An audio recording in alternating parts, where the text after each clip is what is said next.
31 yanvar Məhəmməd Əmin Rəsulzadənin doğum günüdür və kimlər üçünsə Rəsulzadə Azərbaycanın ulu öndəridir, kimlər üçünsə Rəsulzadə çox böyük dövlət xadimidir, siyasi xadimdir.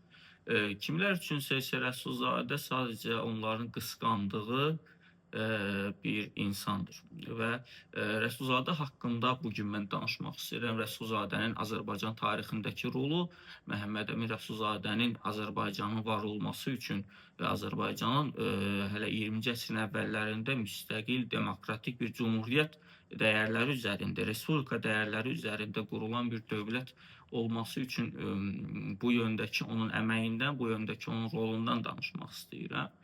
Ümumiyyətlə Rəsulzadə obrazı haqqında Azərbaycan siyasətində son illər, xüsusilə də son 30 il ərzində çox saylı danışanlar olub. Həm iqtidar tərəfdən, həm müxalifət tərəfdən.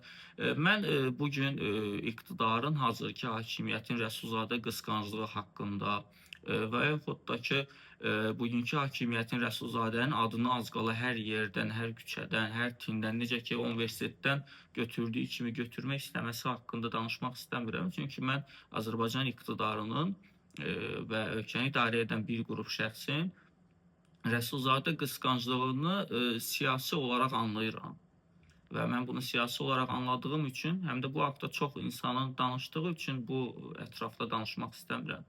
Mənim bugün Azərbaycan xalqından, bu videonu izləyənlərdən, xüsusilə də müəllimlərdən və yaxud da ki, valideynlərdən xüsusilə də bir xahişim var ki, əziz valideynlər, siz hər biriniz evinizdə uşağınıza Rəsulzadənin kim olması haqqında, ümumiyyətlə 31 yanvarda kimin dünyaya gəlməsi haqqında heç olmasa bir 3-5 dəqiqəlik söhbət edin və uşaqlarımıza bu ölkənin qurucu babalarının kim olmasından danışın.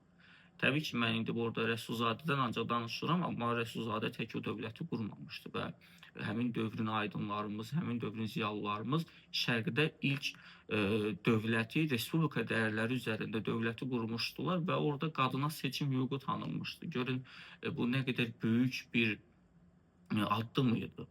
Həmin dövrdə heç Avropanın bugün inkişaf etmiş bizim saydığımız, hesab etdiyimiz, qəbul etdiyimiz Avropanın belə bir çox ölkələrində qadınların seçim hüququ yox idi. Amma Rəsulzadə və onun komandası Azərbaycanda respublika dəyərləri üzərində, demokratik dəyərlər üzərində bir ölkə qurmuşdular və orada qadına belə seçim hüququ tanımışdılar. Həmin dövr üçün bu çox böyük bir addım idi. Və təbii ki, indi söhbət ancaq seçkidən getmir.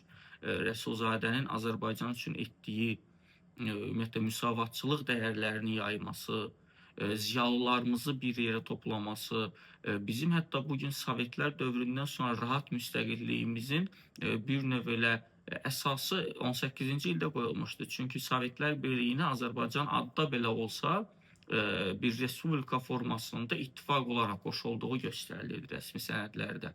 Sovet Sosialist Respublikalar İttifaqına Azərbaycan qoşulmuşdu bir növ. Amma digər, məsələn, Orta Asiya ölkələrində müstəqil dövlətlər yox idi. Amma Azərbaycan müstəqil dövlət olmuşdu 18-ci ildə və 20 aylıq da olsa, 23 aylıq da olsa bizim müstəqilliyimiz olmuşdu. Rəsulzadənin bugün qısqanclıq səbəbkarı olması, obrazı olması mövzusu daha dərindir. Bugün biz ölkə prezidentinin də tez-tez danışıqlarından Rəsulzadə və onun etdiyi əməlləri bir növ süni olaraq tənqid edildiyini də görürük. Bunlar haqqında çox uzun-uzadı danışmaq lazım deyil. Onsuz da məncə insanlar hər şeyi özləri gözəl görür, gözəl anlayır ki, Rəsulzadənin adının Bakı Dövlət Universitetindən belə götürülməsindən başladı bu proseslər. Rəsulzadənin Azərbaycanda bir heykəli var, o da onun elə Novxanıda dünyaya gəldiyi Novxanı qəsəbəsindədir, Novxanı kəndindədir. Və bugün biz Azərbaycanlılar, mən bayaq niyə müəllimləri xüsusilə qeyd etdim, əziz müəllimlər, sizdən çox şey asılıdır.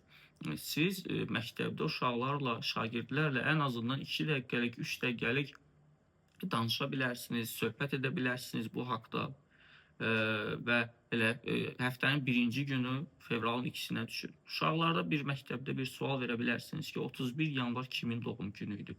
Görək bizim uşaqlarımızın neçə faizi bunu ümumiyyətlə bilir? Rəsulzadəni niyə bizim gənc nəsil bizim balalarımız tanımamalıdır. Gənc nəsil tanıyır. Yəni bizim gənc nəsil dediyimiz təxminən 16, 35, 16-40 yaş arası insanların mən təxmin edirəm ki, mütləq əksəriyyəti Rəsulzadənin kim olduğunu bilir. Amma bizim məktəblilərimiz bunu bilirmi? Bugün məktəblilərdə tam fərqli yöndə təbliğatlar gedir. Ona görə də bizim müəllimlərimizin üzərinə çox böyük məsuliyyət düşür bu yöndə. Mən belə hesab edirəm. Və müəllimlərimiz bugün hər şey məktəbdən başlayır, hər şey bağçadan başlayır. Hətta bağçadakı uşaqlara belə Rəsulzadənin kim olması haqqında ən azı 1-2 cümlə danışmaq olar. Bu ölkəni quran şəxslərdən biridir.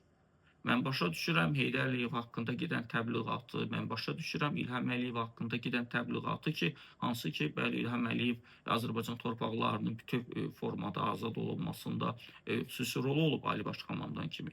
Amma Rəsulzadənin də xüsusi bir rolu olub axı. Rəsulzadə Azərbaycan dövlətini quranlardan biridir. Rəsulzadə Azərbaycan dövlətinə ad verən insanlardan biridir. Və bizim dövlətimizin, bizim ölkəmizin adını verən insanın adını bugün ölkədə az qala yasaqlayırlar. Və burada Erkin Qədirlinin bir cümləsi mənim yadıma düşür. 2017-ci ildə səhv etmirəmsə demişdim. Rəsulzadə ad verdiyi ölkədə adının yasaqlanma halının örnəyidir. Yəni bugün Rəsulzadə həqiqətən də ad verdiyi ölkədə az qala adının yasaqlanma örnəyidir. Amma tam da təbii ki, bir qrup şəxs, ölkəni idarə edən bir qrup şəxs tam da bu mənada öz istəyinə nail olmadılar. Mən düşünmürəm ki də nə vaxtsa nail olacaqlar. Çünki Rəsulzadə obrazı, həqiqətən də Rəsulzadə adı çəkisi o qədər ağırdır ki, onu tam olaraq silə bilməzlər. Nə Azərbaycan tarixindən, nə Azərbaycan insanlarının beynindən, nə də ki, bizim gənclərimizin, bizim uşaqlarımızın, balalarımızın ağlından çıxara bilməzlər. Buna görə də bizdə ailələrin üzərinə, valideynlərin üzərinə, müəllimlərin üzərinə çox böyük məsuliyyət düşür. Mən bir daha xahiş edirəm ki, məktəblərimizdə uşaqlarla danışın. Rəsulzadə kimdir? Rəsulzadənin əməyi nə olub? Bu ölkənin adını kim verib? Və evdə də valideynlər danışmalıdır uşaqları ilə. Mən demirəm siz uşaqlarınıza hər hansısa bir yöndə siyasi təbliğat aparın. Xeyr, sadəcə bu ölkəni quranların kim olması haqqında məlumat verin. Hər bir uşağın, hər bir azərbaycanlının borcudur bunu öyrənmək ki, bizim ümumiyyətlə ölkəmizin adı hardan çıxıb, ölkəmizin adını kim verib, bizim ölkəmiz ilk dəfə nə vaxt müstəqil olub. Biz bunları hamısını bilməliyik və gələcək nəsillərə ötürməliyik. Ötürməliyik ki, bizim müstəqilliyimiz əbədi olsun.